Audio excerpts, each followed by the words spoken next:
And hello, everybody. We are live on Zoom tonight. Hopefully, nobody tried to go to the Bowen because there's an event there tonight, which is why we're on Zoom. But we'll be back at the Bowen next month. Anyways, we have a different type of meeting tonight. We don't have a speaker. We have our annual editing challenge. The last 2 years, we had done it in December, but we decided to do it in October since we couldn't meet in person. We'll still do our regular monthly challenge, and the theme was travel vacation, I think. I hope so. That's what I submitted. So Lisa says yes. And then we have a lot of club business to discuss tonight, more than we normally do, but we have some things that we need to discuss. So let's go ahead and get started. Let me get the slideshow going.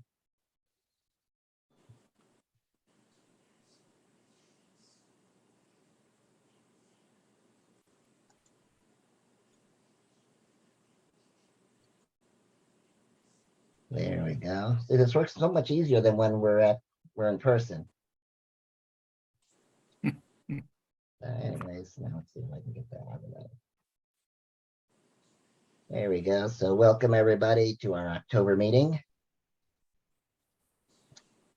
So like I said, we're going to discuss club business first. We actually have a lot of club business tonight.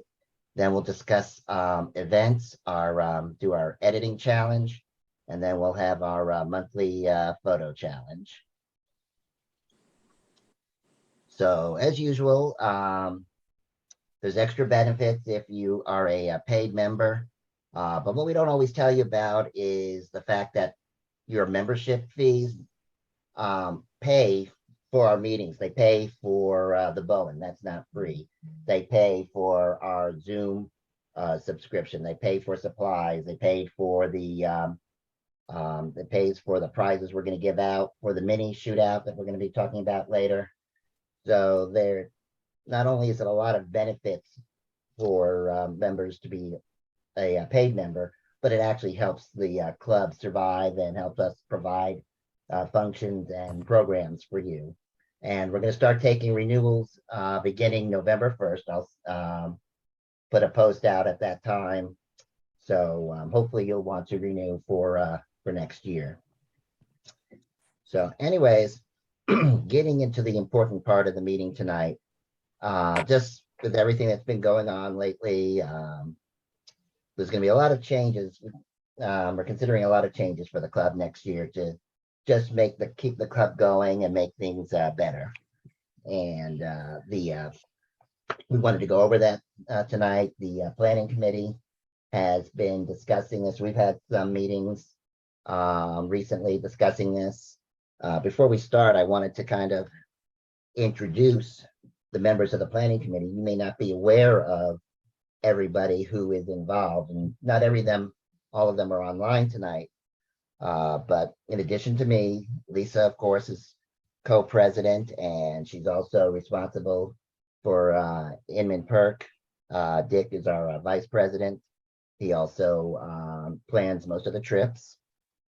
Rick Olson is not here tonight. He's out of town. He helps out with the trips and the weekly themes. Donna Grayson, she helps out with the weekly themes. And we found out she's a really good writer. Corey Huntington is our webmaster. He runs our Facebook page, not our Facebook page, but our website. He also is involved with the weekly themes. We've got Barry Smith, in addition to being our camera cleaner. He helps us with speakers. Also, Michelle Grabowski is on here tonight, and she helps us with speakers, and we've had great speakers this year, the last few years, so we appreciate all the hard work they've done. And then Timmy Schaller, she's not on tonight, but for the last 2 years, she's been responsible for our workshops, and we've had a lot of great workshops. She's done a great job. Unfortunately, Timmy's going to be stepping down because she has a lot of personal responsibilities and she teaches. And so even though she's not going to be on the planning committee next year, I definitely wanted to recognize her. But anyways, as our club has grown, despite the impact that COVID had on our meetings the past couple of years and our ability to get together for workshops or events, um, we've decided that it's time to make some changes based on we've had a drop in in-person meeting attendance, probably because we also have it on Zoom. We also have kind of a lack of interest in volunteering, and we need to discuss some changing member needs. So Dick is actually going to go ahead and go over some of the survey results that we had and what we've been discussing in our planning meetings. So Dick, I'll let you go ahead and I'll shut up. Okay, am I unmuted? You are unmuted. Okay, so as Mike said, we want to take a few minutes to talk about some things we've been discussing in the planning committee over the past couple of months. The club's grown enormously, and despite COVID, it keeps growing. So we're thinking about a number of things, which I'll try to summarize briefly. And this is all based on the feedback from the surveys, our knowledge of what's happened in the past, and what we think might make sense. So first of all, with respect to meetings, we have people live all over North Georgia and beyond, as a matter of fact. And we realized trying to pick a place to meet is sort of a lost cause. We can never keep this is impossible to keep everybody happy. No matter where we pick, it's going to be a long drive for somebody. So what we're considering is to change the way we meet so that we only meet in person once a quarter, 4 times a year, and meet online as we are doing now the other times.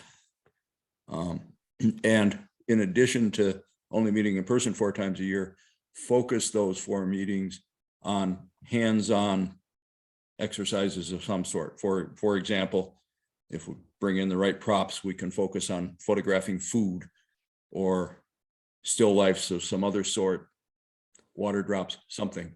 But rather than having a presentation of some sort, focus on actually doing something in those in-person meetings, and use the online meetings for more lecture-oriented things. Excuse me. And on top of that, in addition to the location being a problem, Friday nights is a problem too, at least as far as we can tell. But we need some idea from people. We really need to hear what nights would work better. Again, as with the venue, I suspect that there's no one night that's going to work really well for the vast majority of people. But Friday night seems to be particularly problematic. But we do need your input on that one. If I was going to do it personally, I'd just have to throw a dart.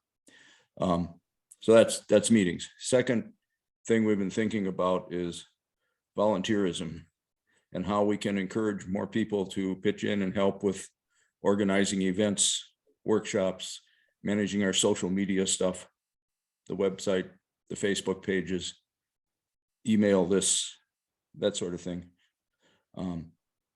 We also need help in conducting the meetings, preparing the slideshows, preparing speakers for the meetings, finding speakers, all those sorts of things. And we're facing the prospect that some of these things are simply not going to happen because we aren't getting help. And we're wondering how we go about getting more help. So that's volunteering. Then third, don't know what to call it, leadership, I guess. Over the years, Mike has taken on an enormous number of responsibilities and he needs some relief. And so we're thinking about various different ways to restructure who does what. And I'll come back to this in just a couple of minutes on another point. But 2 of the things we're thinking about in particular are somebody to manage the membership, which is primarily, I think, would be managing the email lists and sending out the emails. And a second aspect is somebody to manage the bank account, a treasurer, bookkeeper position of some sort. So we're thinking about those things. Fourth, we managed to cobble together a significant amount of technology, the Facebook page, the website, Zoom, Square, MailChimp, maybe some more stuff. And takes a significant amount of work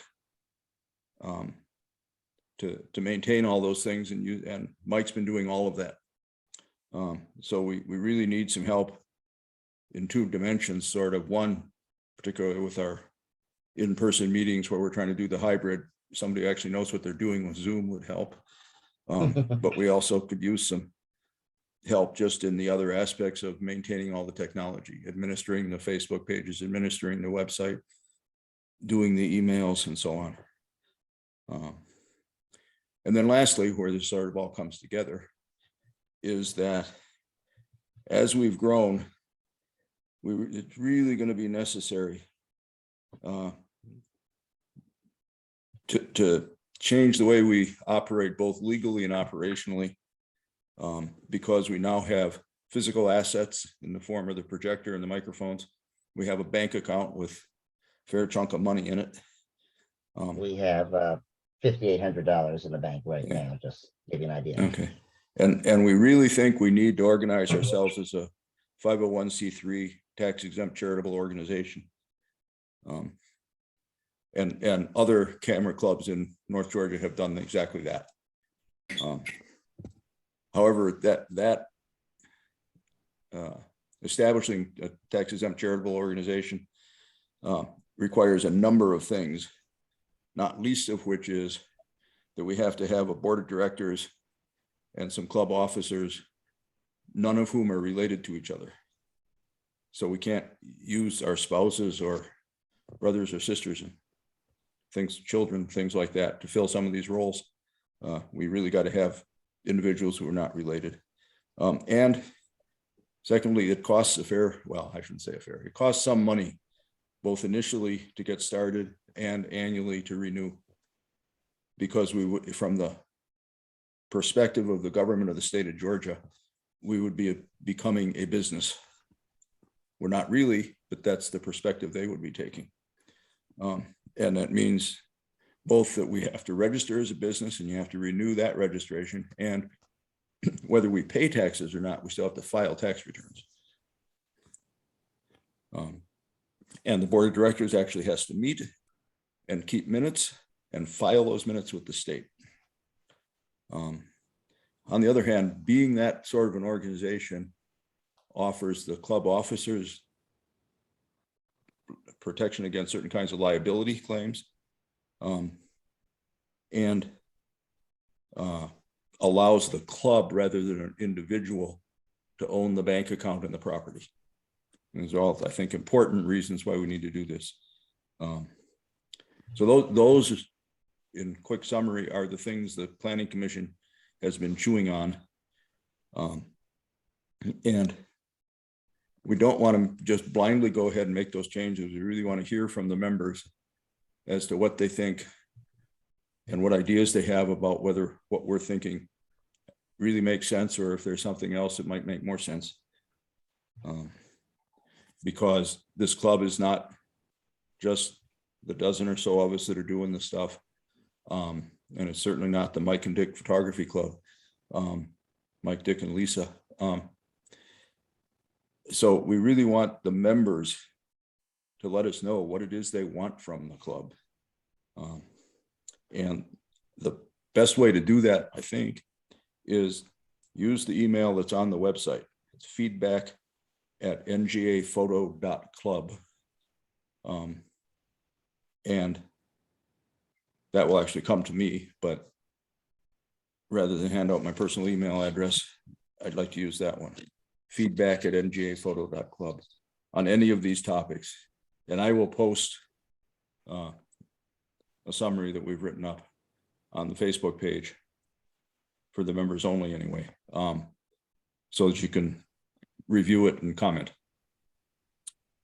And I really need to hear the comments.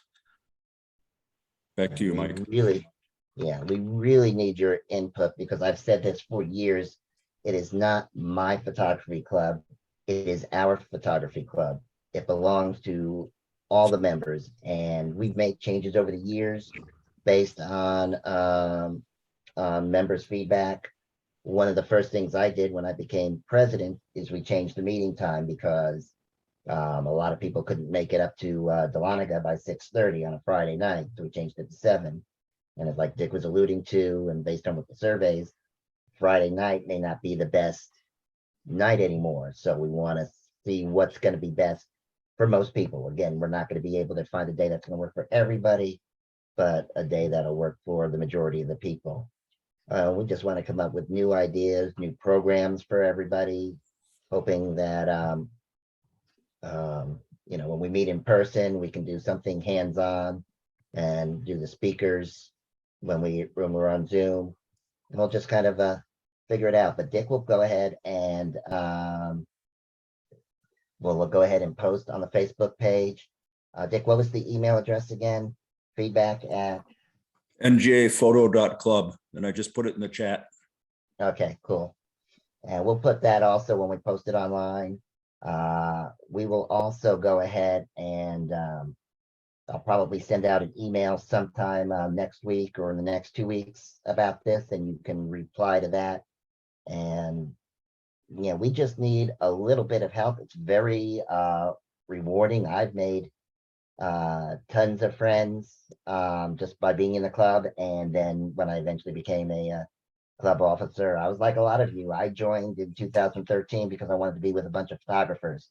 Never thought I'd end up running a club that started really as a dinky little club and now is a major club. And we have one of the biggest memberships of photography clubs in North Georgia. And I'm very proud of that.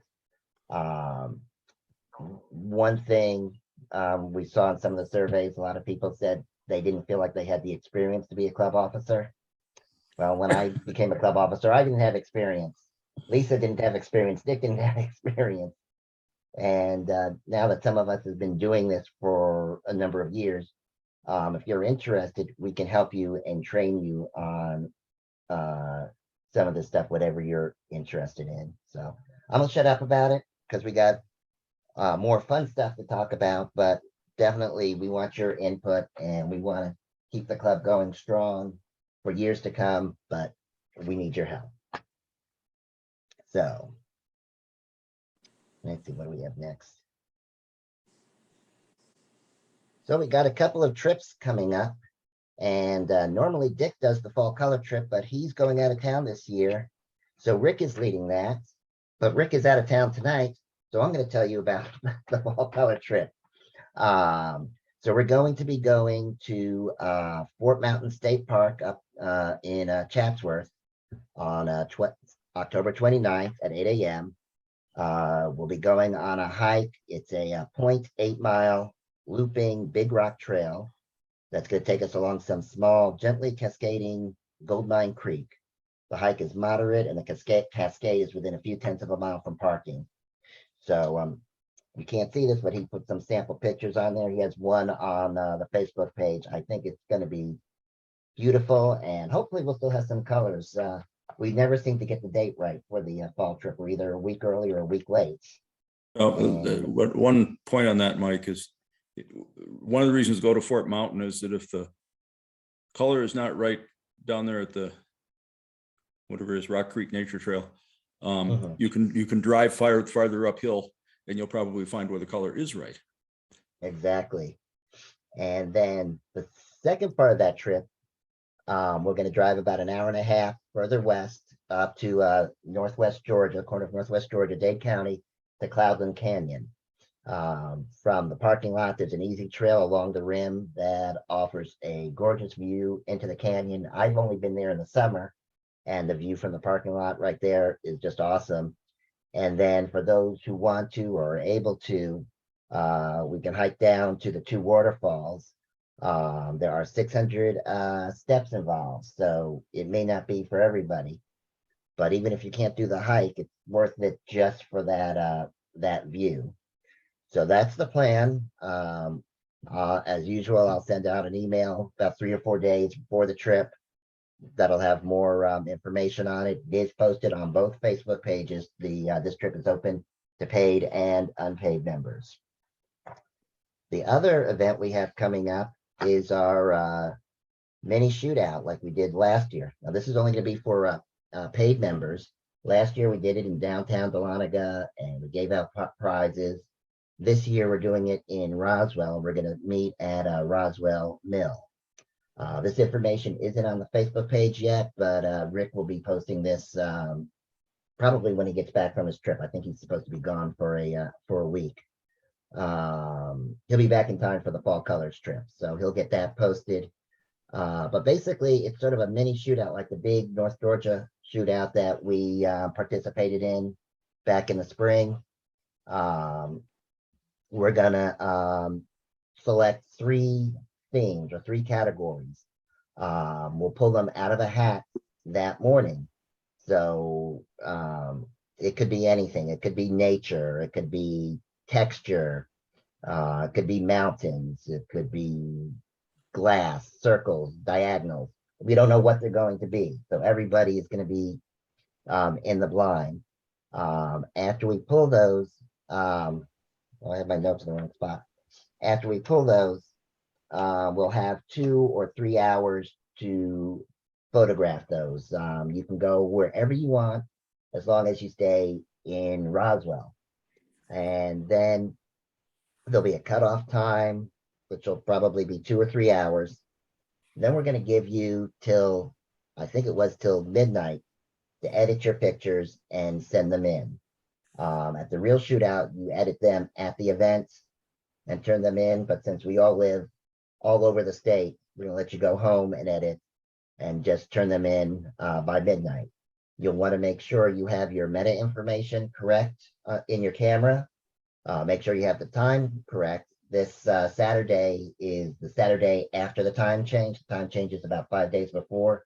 So make sure you have all that correct because we're going to look at that. That's what they do at the big shootouts. We're going to have 3 judges, 1 for each category. And what we did last year is we randomly selected the judges too. I mean, we knew who the judges were. They were Dick, Rick, and Corey, but we didn't know which category they were going to judge. So we'll probably do it the same way this year. I know Dick and Rick are going to be 2 of the judges. I don't know if Corey's going to be the 3rd judge or if we'll have someone else yet. The judges can take pictures if they want in the categories. I'm basically the organizer. I'll be taking pictures, but the judges and the organizers will not be able to actually compete. We won't be turning in our images to be judged. Part of that is because we're giving prizes. Last year we gave out some vintage cameras. We don't have any vintage cameras left. So we're actually going to be giving out cash prizes. Let's see where we have it here. The first place in each of the 3 categories are going to get a $50 B&H gift card. Second place in each category is going to get a $10 Best Buy gift card. And third place in each category is going to get a $5 Starbucks gift card. So that's the plan right now. So anyways, watch for more information on the members Facebook page. Watch for an email. It was really fun. We had 15, 18 people last year participated, and several of them said they wanted to do it again. They wanted to do it multiple times during the year. We really couldn't handle that, but definitely I think it's a good time. So hopefully you'll want to participate in that. And then the last thing we have coming up in December, date to be decided, we're going to have our holiday Christmas party in person for the first time since 2019. So at that, we'll pick a restaurant, don't know where yet, but we'll also announce our photographer of the year.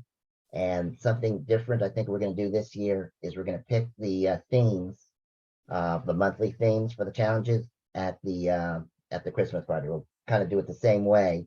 We'll have a bunch of themes in a hat, and we'll just pull them out. So it's going to be completely random. There'll be nobody, no preferential treatment or whatever. It's going to be random, and who knows what else might have there, but it's always fun. So watch for more information about that. So now we'll get into our editing challenge. Bob, I saw you raise your hand. Yeah, I just wanted to know how many members do we actually have? We have 180 or 190 paid members. We have almost 6,000 members on the big Facebook page. Now, obviously, out of 6,000 members, most of them do not participate, but we have a large number of people who are not paid members, but who at least participate on the Facebook page. When we have certain events like the fall color shoot or when we did the Milky Way shoot, we do have quite a few unpaid members who attend those. And the reason we don't charge a membership fee to everybody, it's basically because of our founder, Herman Thompson. That was when we first started the club. It was free for everybody. He wanted a platform where photographers can get together, can talk, and can learn. And, we just want to make it that people can still do that. We hope people will become members because, again, the dues help us support the club. And also, we go ahead and try to do extra benefits for the paid members, like the shootouts. Let's see here. Okay, Dick answered a previous Thanks, Mike. question. You're welcome. And any other questions, feel free to post them on the Facebook pages. Send them to Dick, or you can email me. Anything that anybody can do to help, even if it's just a little bit, it'll be helpful. So, anyways, the editing challenge. This is something we've been doing for a number of years, and it's really cool because we'll get one member to give us a raw image. And I've told the people they could be a raw image that needs a lot of work. Maybe it doesn't need a lot of work, but it's always interesting to see how people edit these pictures. Some people go really far out, and we've got some really interesting ones coming up tonight. Some of you know who you are. There's one person on here who's next to last because she knows who she is. She probably knows who she is, but there's a lot of cool ones here. But it's also very educational because one of the things I ask people to do is when I show your image, tell us how you edited it. It gives people different ideas. So let's get started on that. So here is our original raw image. Again, Barbara Childers provided this. This is the old Sinclair station in downtown Cumming. It's now a cigar club. You can kind of see the chairs out front, and there's some trees or something behind the gas pumps. It's a really nice setting now, but it was even nice a few years ago before they put all that out. A lot of the people I hang out with the classic cars used to take their cars there for pictures. I've done that. But I thought we've never done a night image for our editing challenge. So when Barbara showed this one to me, I said, I think this one's going to be good. You can see some issues with that. Is dust spot. I don't know if my cursor's showing this dust spots up there. I think the horizon's a little off, figuring out what to do with the colors. So as is tradition, I always do mine first. So I did some experimenting with mine. I experimented with some presets. One thing I have found with presets, there is no one-click preset that's going to work for anything. But there's some that can kind of give you a good base starting point, but also it's a good way to learn.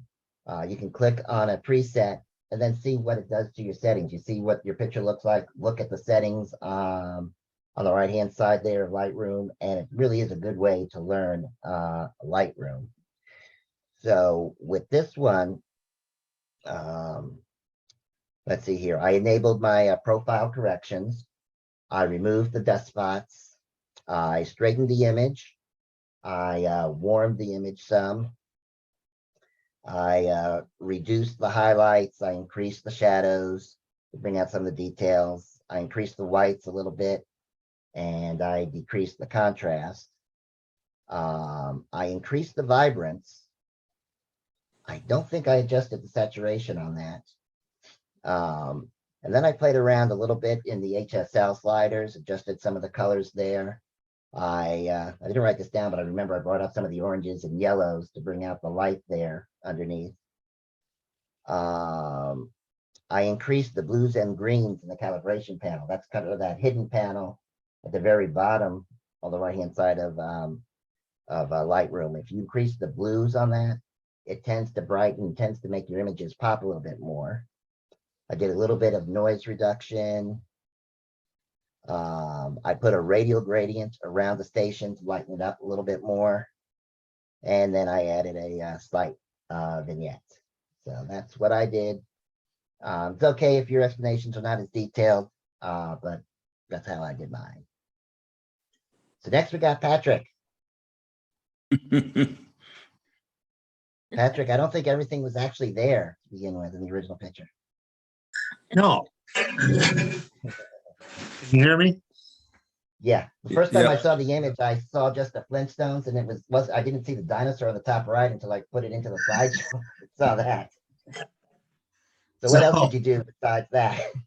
Oh, I use Photoshop. So one of the first things I did, I saw the sensor spot. So I just decided to replace the entire sky with one that I had. I think it kind of matches what it might look like with the sun behind the building. I use content aware fill and a little cloning to take the TV out of the picture. And the red lines that were behind the gas tanks, I removed those. And I brought up the light on the front a little bit. So it looks like the light is coming from the front. And then every time I see Sinclair and Dino, I thought, well, the Flintstones would fit into this perfectly as well. So I found an image of the Flintstones and then masked them out and pasted them into the image. And then again, just the Brontosaurus kind of overlooking the trees. He was probably eating first and just overlooking to see what was going on at the station as well. And that's pretty much it. That's why I laughed when I saw this one because it was just perfect for Sinclair and the dinosaur logo and everything. Nice job. Thanks. All right. Richard Clark. Richard, you're here tonight. Can you hear me? Can hear you now. Yep. Okay, sorry. I had to go off video. My wife brought me dinner as we were meeting here. I'm eating in the You have background. enough for everybody? Yeah, well, if you like fried chicken, yeah. We're on our way.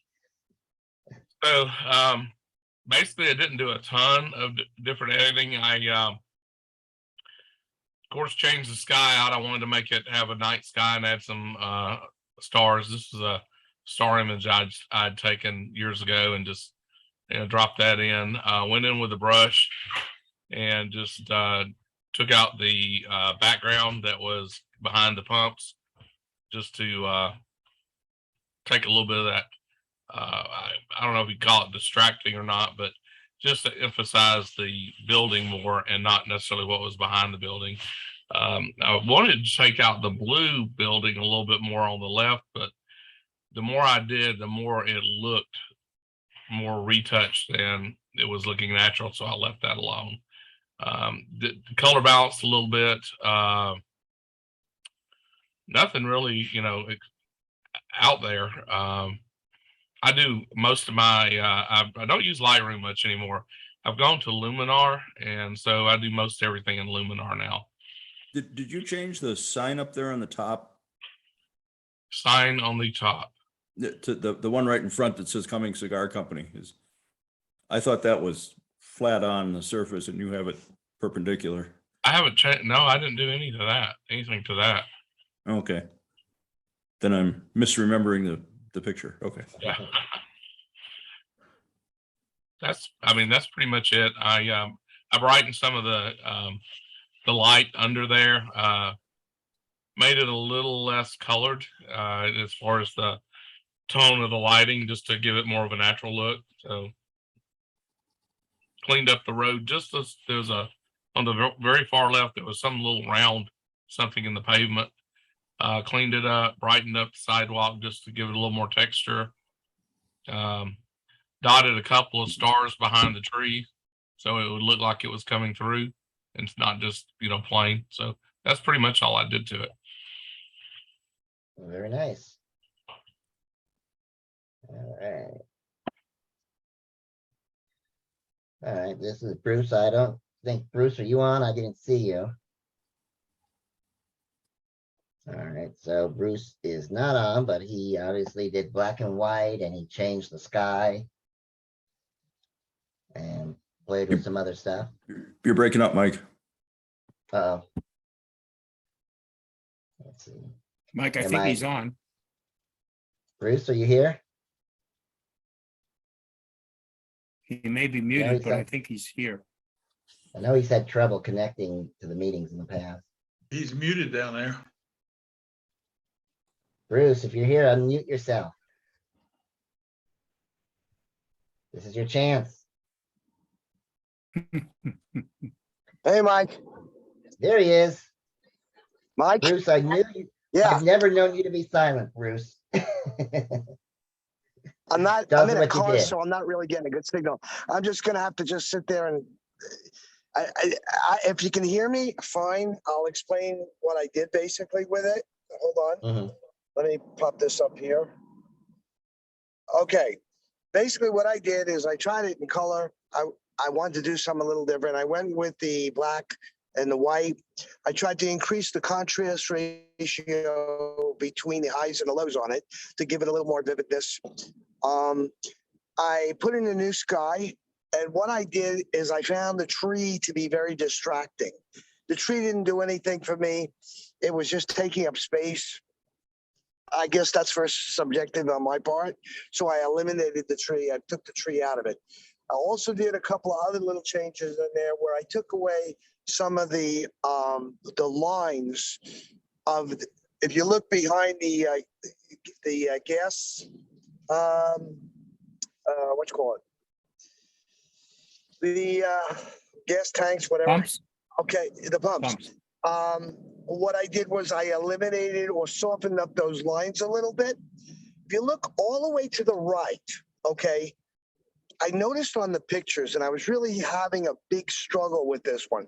There was a line that was cutting across, and I was trying to differentiate that line. I'm not really sure exactly what it was, whether it was part of the roof, but I was playing with the different contrasts and the shadows, trying to figure out what the heck it was. And finally, it just didn't do anything. So I eliminated that whole little shift, of course, in the right side of the picture on the top of the roof. What I also did is I wanted the tiles to show up a little bit more. It's not my greatest work, but it was my interpretation of what I wanted to do.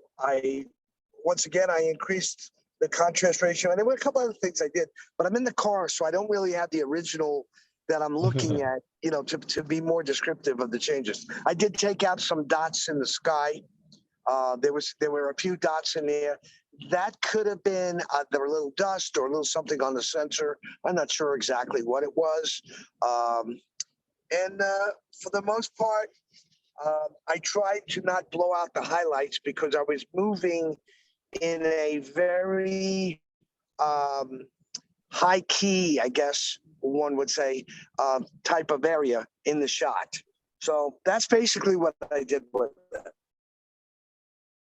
Very good, very nice. I was trying to retain also I was trying to retain the quality of the numbers on the pump itself to keep that more of a vivid image, those numbers. It was a little tricky to do. I played around with that. I was 80% satisfied with it. Like I said, I wasn't overly crazy, but I know it's probably a little different than what other people did, but you know what? It just gives people the opportunity to see different views and different approaches. And some may like it, some may not like it, but that's okay. Yeah. I hope you guys, if anything, it's beneficial to see what you liked or you didn't like, what you would do and what you wouldn't do. All right. Yeah. And I that's don't think there's exactly- anything else I can say about it. Yeah, that's exactly the purpose of this exercise, is to get ideas and just to look at things differently. And all of us did. Nobody's edit was exactly the same. and that's what's really cool. All Very right, let's go to the next one. Yep. Dan Rose. It's on, long one's on the left. Can you hear me? Yes. Are you there, Dan? Yes, can you hear me? Okay, yeah. All right, first thing I thought of an old Sinclair station is it needed a dinosaur. So I went online to try to find it. And the first thing I came across was an old image of this same gas station. And of course, a lot has changed since that old image, including the tree on the far right had grown up. It wasn't there before. See, this was a good thing they did. They took a NEF Bruce, file, Bruce, a Bruce, can you raw mute yourself? image, and they let anybody. So Okay. then some of those old buildings on the left side were not there. So I thought the best thing to do is get rid of all those and put in a sky that had some interest. So I took an old Milky Way photo of mine and threw it in as a sky. I cropped out the tree on the right. I took out the television. And then on the right, underneath the coming sign, there are all these red curly lights of some sort, and I took those out. The cigar sign on the front of the building had a nice shadow. I took that shadow out and then just dropped the dinosaur in there just for completeness. And you were also, I think, the only one who turned it into a vertical picture. Well, I had to do that to get the Milky Way in there. Yeah, yeah. You did a good Nicely job. done, though. Very nicely done. I'm still waiting for the first real dinosaur, though. I've seen the movies. I know they exist. Okay. Rick is not on tonight unless he said he may try to get on. I forgot where he said he was, but he sent this image. I don't know what he uses to edit. I see he's got a lot of, he put like some sort of texture over it, as well as his other edits. He cropped it some, did some coloring effects, but I like it. Frank the Tank. Frank, are you here? Frank is not here. Frank is president of the Rome Photography Club, and he is one of our members. And he was one of the people who did our critique a couple weeks ago. So he put a black and white image. Looks like he put trees in the background and some mist or fog to try to make it look, I guess, like it's not a city street. Priya, I know you're on. I saw you. Hi. Look. I hope so. This is, I think, a combination of everything. I'm trying to learn Photoshop and I tried everything in this image. I That's just, fine.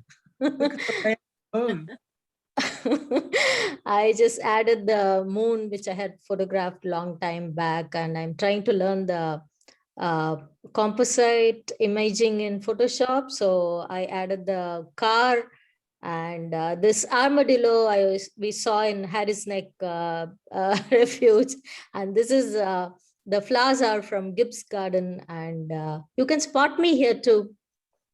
Because I was talking to my neighbors' kids about Halloween, and I thought, let me make a Halloween theme, and I put a cat here and something fun. That's it. It was great fun doing it. It is. I used Photoshop majorly. Yeah, I don't have those Photoshop skills, so whenever we do this, I always love to see the people who do things like this. I'm trying to learn something, so I thought this is the right time. This challenge also came, so I thought let me use it. Very creative. All right, Ludwig, I saw you online. You went the black and white route. Yes, I did. And I thought I was going to say I didn't do anything unusual at all. But as it turns out, I can say I did not replace the sky. Mhm. I did take care of the dust bunnies, and I saw some noise in the sky. So I denoised the sky, and it was very plain. And so I added a light vignette. So there's a little bit of texture left in the sky. The building itself, I used a yellow filter, which I like best in the results. And that is about it. A slight crop. And Very that is about nice. it. Good job. Scott, I saw you online. Hey, can you hear me? Can you hear you? Yes. All right. Like some others said, I didn't think the tree added anything to the photo, so I cropped down probably a little tighter than anyone else did. Got rid of the dust spots in the sky. I use On One Photo Raw to do my editing, and so I used one of the presets from there, and then just started tweaking. Added a little contrast, removed the TV. I removed the power lines over the pump. They were very distracting to me.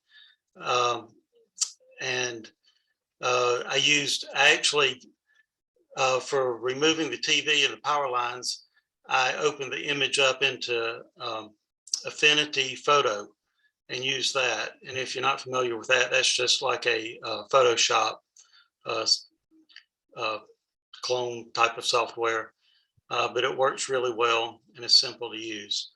I wanted to make the scene look a little more dark, so I added a pretty heavy vignette, and that was about it. Very nice. Thank you. Let's see, we got Dick. Yeah. Dick went I the also use opposite way. So I did this all with Affinity Photo, and I always approach these editing challenges sort of like Priya of let's try everything and do something new. So I've known for a while how to do this sort of pencil sketch effect, which I kind of like actually. And of course, with a Sinclair gas station, you got to have a vintage car. So I poked around, found one. It's not quite, it looks a little lowered and tweaked a little more than I would have liked. Not exactly a classic Woody. But like everybody else, that blue building and the stuff between the pumps, the taillight streaks really bothered me. That's why I went to the black and white. But rather than go just black and white, I went to make it look like a sketch. And like everybody else, then I took out the TV, tried to make it look more like just an old time gas station. And that's why I put the car where I did, to sort of hide all the chairs and everything. But primarily it was just turning into a pencil sketch, which involves desaturating it, then changing the blend mode to color dodge, and then inverting that and applying a Gaussian blur. I found this years the ago. blue sign. I like the blue sign, Dick. Yeah, well, when I desaturated, the sign just didn't pop out. So when I desaturated, I just masked that back in before I did the rest of it. And I was thinking about doing that with the sign on the front too. Not quite sure if that'd work well or not.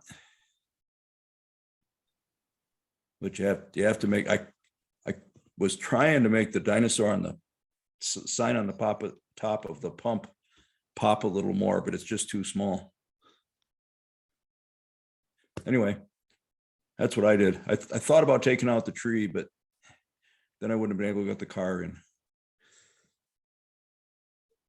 Anyway, that's what I did. Oh, and I Cool. added a red frame. That just Mhm. for fun. Do I see a disabled sign in the window of that car? Yeah, Yes. right here. Yes, as a matter of fact, you do. I guess that was hanging in I the don't know if they car. had them back then. Not so sure they did.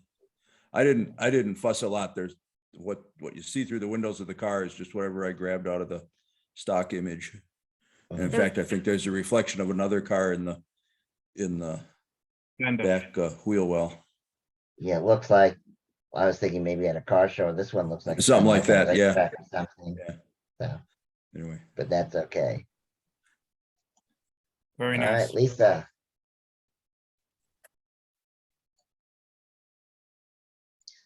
So I worked in Lightroom, started with a lot of my normal workflow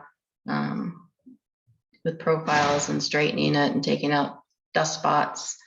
And then I got rid of what was distracting me, the building and everything behind the pumps, other than the red lines. And then when I work, I create and save a lot of my own presets. So I flip down through, just kind of scroll down through my presets till I found one that I liked, which I really liked taking this black and white, but letting some colors pop out of it. And I like the tree. The tree has some nice color in it. And I thought the sidewalk colors were really cool. So I just kind of let the colors stay as they were and pop out. And then I took it into Nick Color FX just to add the frame to it. Very cool. I've used that frame before. I used to have Nick effects and I don't know where it is on my computer anymore.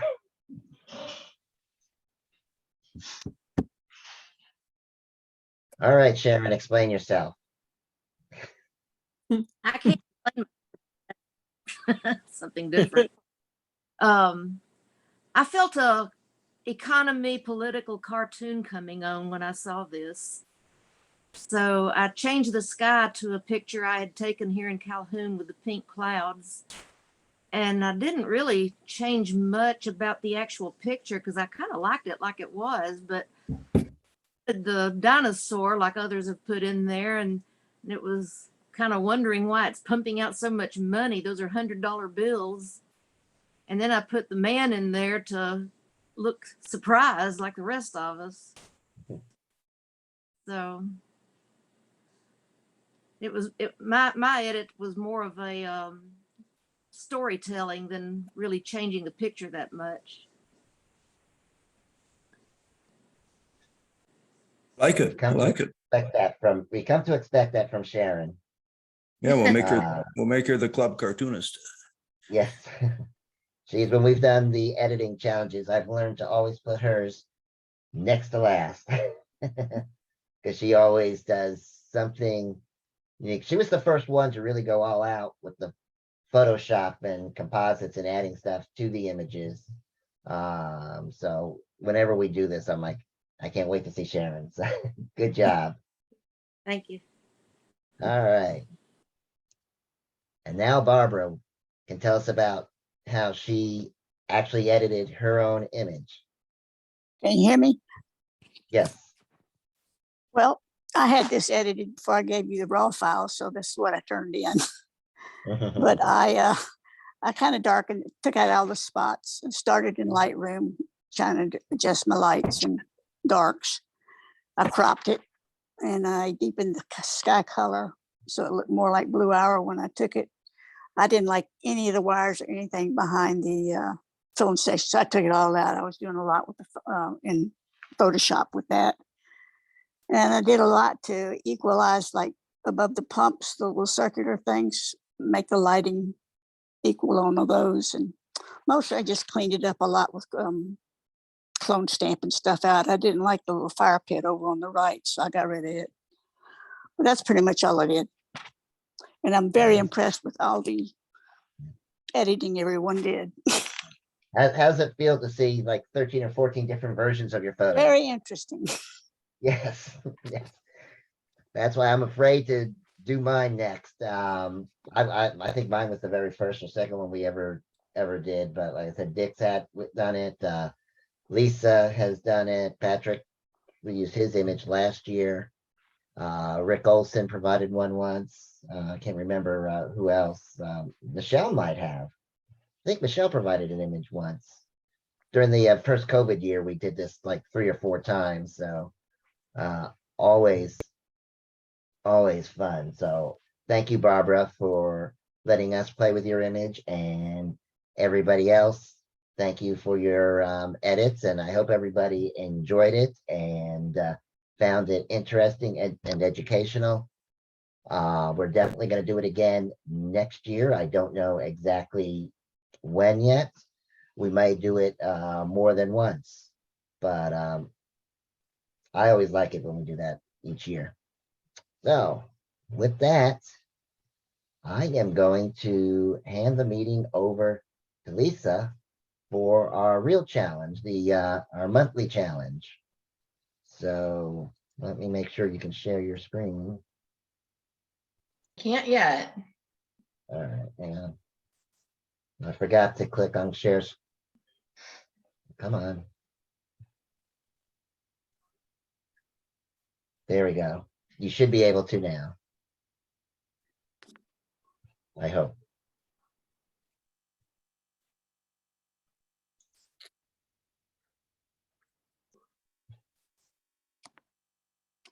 There we go. All right.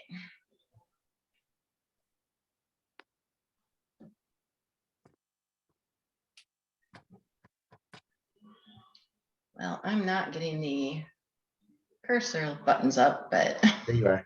You just had it. uh, You should be able to click and well, it'll. let's see if we can get it to work. So our photo challenge this month is vacation and travel. And I'm gonna try to move this here. It's not really.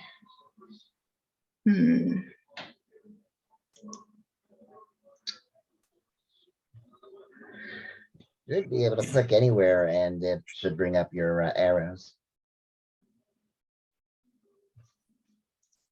There we go. There we go. There we go. Okay. For anybody new this month, our photo challenge, we have it, our monthly meetings is open to paid members, and everybody is allowed to submit 1 photo per month for the theme. And again, our theme this month is vacation and travel. Images must be newer than 2 years, and you must be at the meeting to place in the photo challenge. You're allowed to miss 1 time a year. And our photographer of the year, in addition to winning that title, wins $100. They win a membership for the following year and a special trophy. When you vote tonight, you're going to vote for your favorite 3 photos. First, second, and third place. Please don't vote for 1 photo more than 1 time. And then when you're looking at the photos, think about whether they fit the theme. Again, that's vacation travel photos this month. And then when we finish, you're going to email your votes tonight to vote@ngaphoto.club. And we'll give you that email address one more time at the end of the challenge. So let's get started. How many We only images have do we 6 have? photos this month, so this should go pretty quickly. Okay. Photo number 1. We'll go through these 3 times.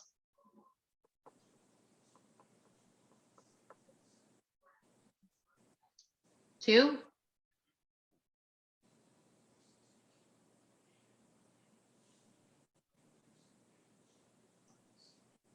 3.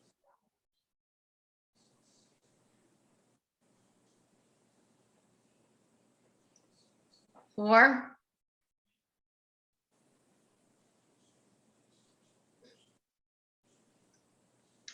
5.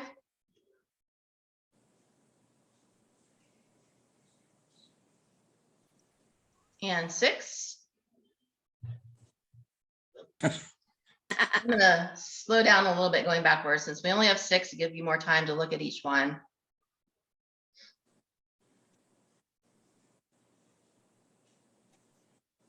5.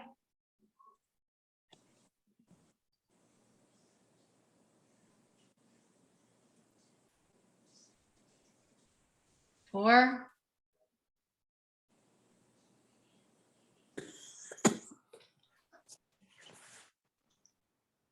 3.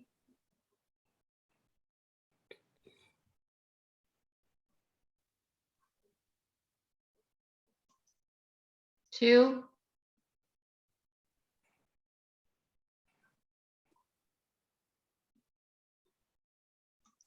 1.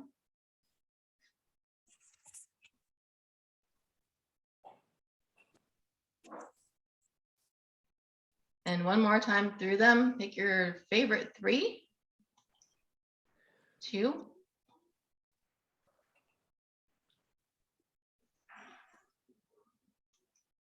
3,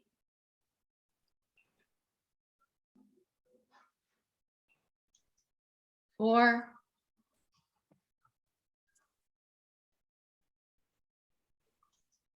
5,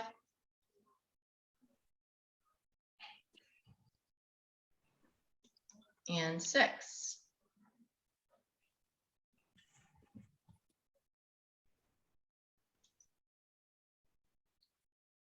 Okay, so put an email together, send me your first, second, and third place to vote at ngaphoto.club.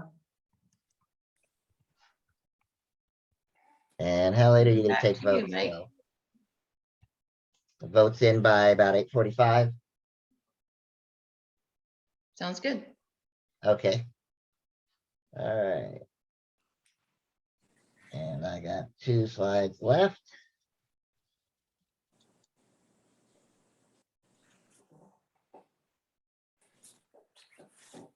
So our next meeting is going to be back in person at the Bowen on Friday, November 18th at 7 p.m.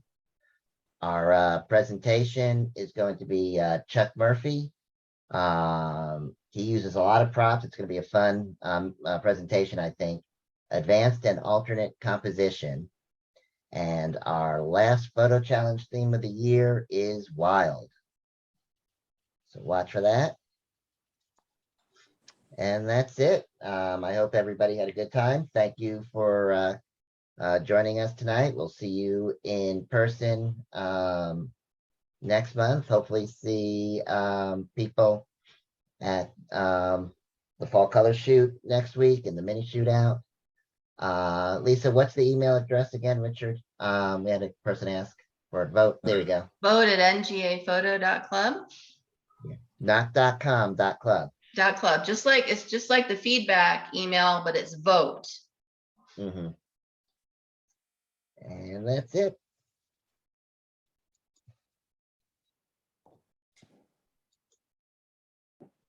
See you later, everybody. Thanks again to everybody, and we will see you soon.